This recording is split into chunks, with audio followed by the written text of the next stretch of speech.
Implicit bias. Implicit bias. Implicit bias. 2016 was the year that implicit bias went somewhat mainstream. Yeah, so when Hillary Clinton mentioned implicit bias in the debates, our phones started blowing up, all our friends started emailing us about it. But what is implicit bias? Implicit biases are basically thought processes that happen without you even knowing it.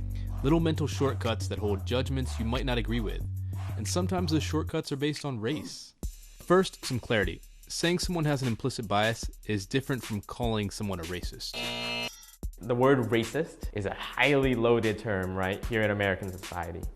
A lot of times, when people are using it, they're thinking of the kind of old-fashioned Ku Klux Klan style racist. But implicit bias isn't anywhere near that, explicit. Implicit bias is something that comes out of ordinary mental functioning, out of how the mind normally works.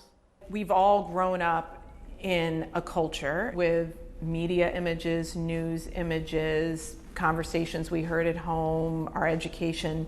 Think of that as a fog we've been breathing our whole life. We'd never even realized it, what we were taking in. And that fog causes associations that lead to biases.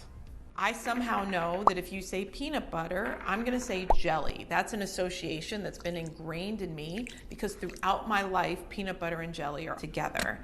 And in many forms of media, there's an over-representation of black men and violent crime being paired together. And because of that, I actually deep down inside have been taught that black men are violent and aggressive and not to be trusted, that they're criminals, that they're thugs.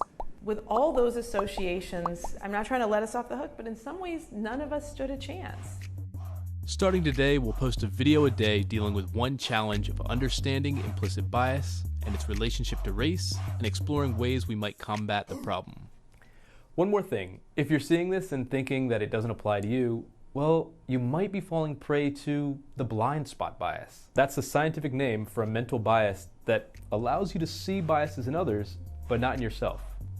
We're biased.